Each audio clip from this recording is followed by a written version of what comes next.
નમસ્કાર મિત્રો કોંગ્રેસમાં કમઠાણ ગુજરાત કોંગ્રેસમાં કમઠાણ નવા પ્રદેશ પ્રમુખ કોણ? વાત ફક્ત ગુજરાતની નથી, દિલ્હી દરબાર પણ મૂંઝાયું છે. કોને પ્રદેશ પ્રમુખ બનાવવા આ વિકટ પરિસ્થિતિમાં? કોણ ચાલે? કોણ જાતિ સમીકરણમાં સેટ થશે? કોણ વફાદાર છે? કોણ મજબૂત છે? આ તમામ બાબતે વાત ચાલી રહી છે. વાત એ છે કે ગુજરાત કોંગ્રેસના નવા પ્રદેશ પ્રમુખ કોણ હશે? આ પરિસ્થિતિમાં ગુજરાત કોંગ્રેસને કોણ સંભાળી શકે? વિસ્તારથી વાત કરીએ. ગુજરાતમાં કોંગ્રેસની પરિસ્થિતિ અને એક નવા નેતાની શોધ, એક નવા નેતાને વધુ મોટા બનાવવાનો પ્રયાસ. વાત એ છે કે કોંગ્રેસ 17માં જે બેઠકો લઈને આવ્યું ત્યારબાદ સતત કોંગ્રેસ પાછળ ગયું છે. 2022માં ખૂબ જ શરમજનક હાર કોંગ્રેસને થઈ. 17 બેઠકો કોંગ્રેસે વિચાર્યું પણ નહીં હોય અને કદાચ 2027માં તેનાથી પણ ખરાબ હાર થઈ શકે છે. લોકો અત્યારથી કહી રહ્યા છે. તેનું કારણ છે કે ભારતીય જનતા પાર્ટી સામેના વિરોધી મત હતા એ વહેંચાઈ રહ્યા છે. કારણ કે પહેલાં ફક્ત કોંગ્રેસ હતી, હવે આમ આદમી પાર્ટી પણ આવી ગઈ છે. તેમાં પણ ગોપાલ ઇટાલિયા જીત્યા ત્યારબાદ આમ આદમી પાર્ટી તરફ વધુ લોકો જોડાઈ રહ્યા છે, વધુ લોકો આમ આદમી પાર્ટી તરફ વિશ્વાસ કરી રહ્યા છે. અને જો આવું આવું ચાલ્યું ને તો કોંગ્રેસ પાસે જે વોટ શેર વધ્યો છે ને 27% આજુબાજુ, એ પણ ખતમ થઈ જશે, એ પણ અડધો થઈ જશે. આ ડર છે ને આ પ્રકારની પરિસ્થિતિમાં એક મજબૂત નેતાની શોધ છે.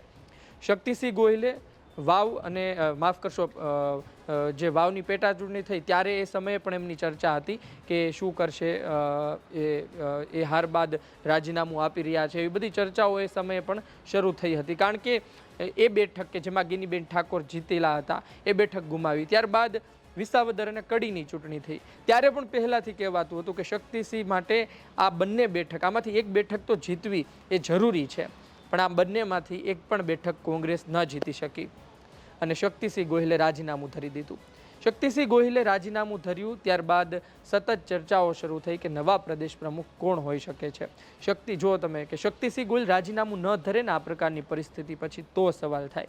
કારણ કે તમે પ્રદેશ અધ્યક્ષ બન્યા ત્યારબાદ વિધાનસભાની કઈ ચૂંટણી જીત્યા? તમે લોકસભાની એક બેઠક જીતાડી, તમે 5 લાખની લીડ જે ભાજપ વાત કરતી ત્યાં સુધી એને ન પહોંચવા દીધું, બેશક વાત છે, પણ એક પણ વિધાનસભાની પેટા ચૂંટણી તમે નથી જીતાડી શક્યા. એટલે કે તેમનો જે કાર્યકાળ હતો ને એમાં એમને એક આ કલંક રહી ગયો, એક ધબ્બો રહી ગયો કે એક વિધાનસભા ચૂંટણી ન જીતાડી શક્યા અને આખરે તેમણે રાજીનામું ધરી દીધું. હવે સવાલ એ છે કે કોણ પ્રદેશ પ્રમુખ બની શકે તેની વાત કરવી જોઈએ કે હવે કયા ચહેરા છે. વધુ ગોળ ગોળ વાત ન કરતા સૌથી વધુ આગળ ચાલતા બે ચહેરાઓ વિશે વાત કરી દઉં. એક ચહેરો છે ગેનીબેન ઠાકોર અને બીજો ચહેરો છે અમિત ચાવડા. એ પછી પણ ઘણા ચહેરા છે, પહેલાં આપણે બંનેની વાત કરી લઈએ, ત્યાર પછી નામ એક પછી એક ચર્ચા કરીએ. ગેનીબેન ઠાકોર લોકસભાના સાંસદ છે. વાત એ છે કે ગુજરાતમાં એકમાત્ર લોકસભા બેઠક જીતાડીને લાવ્યા ગેનીબેન ઠાકોર. તમે જુઓ કે વિધાનસભા ચૂંટણી જીતવી મુશ્કેલ હોય છે, પણ તેમાં પણ લોકસભા ચૂંટણી જીતવી તેનાથી પણ મુશ્કેલ હોય છે. અને જે રીતે વિધાનસભા ચૂંટણીમાં કહે કે મોદી લહેર ચાલી, ભાજપનું કમળ ચાલ્યું, વ્યક્તિ નહીં, તમે કોઈ કૂતરાને ઊભા રાખી દો તો એ પણ જીતી જાય ભાજપમાં, એવી સ્થિતિ. તો લોકસભામાં તમે વિચારી શકો કેવી સ્થિતિ હોય. એક વડાપ્રધાન નરેન્દ્ર મોદીને જોઈને લોકો મતદાન કરતા હોય છે, રાષ્ટ્રીય ચહેરાઓને જોઈને મતદાન કરતા હોય છે લોકસભા ચૂંટણીમાં પણ. એમાં ગેનીબેન ઠાકોર જીતીને આવે એટલે અતિ મહત્વની બાબત કહી શકાય.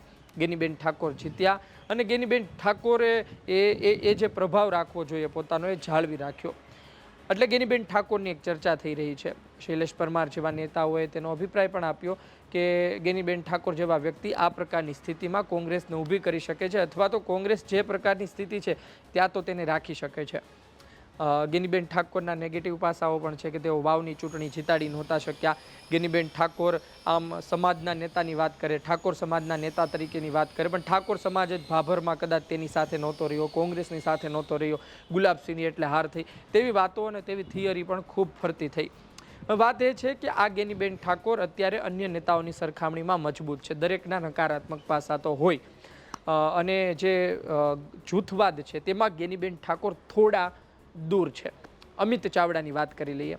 અમિત ચાવડા ગુજરાત કોંગ્રેસના ખૂબ જૂના નેતા, ઈશ્વરભાઈ ચાવડાનો જેણે વારસો સાચવ્યો. વાત એ છે કે અમિતભાઈ ચાવડા અંકલાવથી જીતેલા વ્યક્તિ છે, ધારાસભ્ય છે. જેમ ગેનીબેન લોકસભા સાંસદ છે તો અમિત ચાવડા ધારાસભ્ય છે.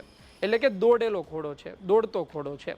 અને જે લગ્નના ઘોડાની વાત કરે, લંગડા ઘોડાની વાત કરીએ, એમાં અમિત ચાવડાનું આવે, કારણ કે અમિત ચાવડાએ તો જીતીને બતાવ્યું છે. અમિત ચાવડા પાસે એક સંગઠન છે, એક ટીમ છે. આ જોતા અમિત ચાવડાની પણ ચર્ચા ખૂબ થઈ રહી છે. અમિત ચાવડા જો કે ભૂતકાળમાં પ્રદેશ પ્રમુખ બની ચૂકેલા છે, તો રિપીટ કરવાનું વિચારે કોંગ્રેસ તો અમિત ચાવડા આવી શકે છે. અને બીજી વાત એ પણ છે કે અમિત ચાવડા આવશે તો ભરતસિંહ સોલંકી, તેનું જૂથ, એ પણ કદાચ એવું ગણી શકાય કે આમાં સચવાઈ જાય. ઘણા લોકો તો એવું કહે કે ભાઈ બંનેને બોલવાના પણ સંબંધો નથી, જાહેર કાર્યક્રમોમાં મળે ત્યારે વાતચીત કરે, પણ એક વર્ગ છે તે કહે છે કે ભાઈ એમની વચ્ચે તો વર્ષો જૂના જે સંબંધો છે એ જ સંબંધો આજે પણ છે. અને જો અમિત ચાવડા પ્રદેશ પ્રમુખ બને તો પછી ભરતભાઈ તે પોતે કોંગ્રેસ ચલાવે એવું ગણી શકાય. એટલે કે અમિત ચાવડાનું નકારાત્મક પાસું આ છે. અમિત ચાવડા, જ્ઞાનીબેન ઠાકોર, આ બંનેની આપણે વાત કરી. હવે વાત કરેલી અન્ય ચહેરાની, લાલજીભાઈ દેસાઈ છે.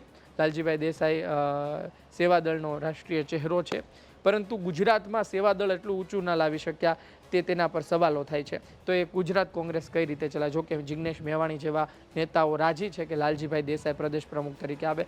લાલજીભાઈ વફાદાર, પક્ષની વિચારધારા સાથે જોડાયેલો ચહેરો. લાલજીભાઈના પત્ની પાછા બ્રાહ્મણ છે, તો એ કોમ્બિનેશન સાથે પણ કદાચ ઉતારી શકે. અને બીજી વાત એ છે કે એમણે એક નિવેદન આપ્યું હતું, બીજેપી, બ્રાહ્મણ, જૈન અને પાટીદાર, આ ત્રણની પાર્ટી છે ભાજપ. તો એ નિવેદન કદાચ અત્યારે ફરી ચર્ચામાં આવી રહ્યું છે. એ નિવેદન એના નકારાત્મક પાસામાં ગણી શકાય. અને જો ખરા અર્થમાં કોંગ્રેસ જ્ઞાતિ સમીકરણથી દૂર જઈને વિચારશે તો પછી લાલજીભાઈ દેસાઈ આવી શકે છે. તમે તેનાથી આગળ વધો. ઇન્દ્ર વિજયસિંહ ગોહિલ છે. ઇન્દ્ર વિજયસિંહ ગોહિલને તો પૂછવામાં આવ્યું કે તમે કોને વિચારો છો, તો ઇન્દ્ર વિજયસિંહ ગોહિલે રાહુલ ગાંધીને તેવું કહી દીધું કે મને જ બનાવી દો. ઘણા લોકો તેવું કહેતા હતા, ઘણા નેતાઓ તેવું કહેતા હતા કે આવનારી ચૂંટણીમાં, પાલિકાની ચૂંટણી હોય, અન્ય ચૂંટણી હોય, એમાં કોંગ્રેસ આટલી મજબૂત નથી, શક્તિસિંહ ગોહિલને કન્ટિન્યુ રાખો. ઇન્દ્ર વિજયસિંહે કહ્યું કે મને બનાવી દો, મારી જવાબદારી ચૂંટણી જીતાડવાની. એની ટીમ પણ છે, સુરત જેવા શહેરમાં પણ એ લોકોને ઊભા કરી શકે છે. એટલે વાત એ છે કે ઇન્દ્ર વિજયસિંહ ગોહિલ એક NSUIનો ચહેરો, યુવાઓમાં, કોંગ્રેસના યુવાઓમાં ચાલતો ચહેરો, તેની પણ ખૂબ ચર્ચા ચાલી રહી છે.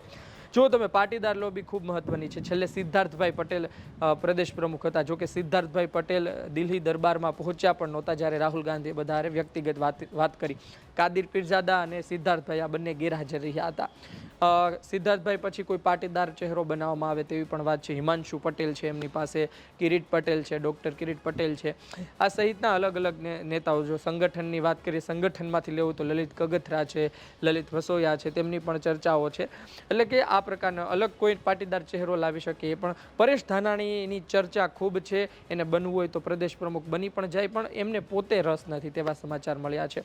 એક જેનીબેન ઠુમ્મર છે, યુવા ચહેરો છે, અને એમણે ચૌધરી સમાજના યુવા સાથે લગ્ન પણ કરેલા છે. તો લેવા પટેલ અને આંજણા ચૌધરી, એ કોમ્બિનેશન પણ એમાં જોવા મળી શકે, એ પણ એક વાત છે. પરંતુ હજુ હમણાં મહિલા પ્રદેશ પ્રમુખનું પદ એમણે છોડ્યું છે, એટલે કદાચ એમને ના બનાવે તેવી પણ શક્યતા છે. તો આ બધા ચહેરા છે. જિગ્નેશ મેવાણીને બનવું નથી, એમણે પણ પોતે દૂરી સાધી લીધી છે. અનંત પટેલ હાજર રહ્યા નહોતા, તુષાર ચૌધરી હાજર રહ્યા હતા. તુષાર ચૌધરી એવા વ્યક્તિ કહેવાય છે, એવા શિક્ષક કહેવાય છે કે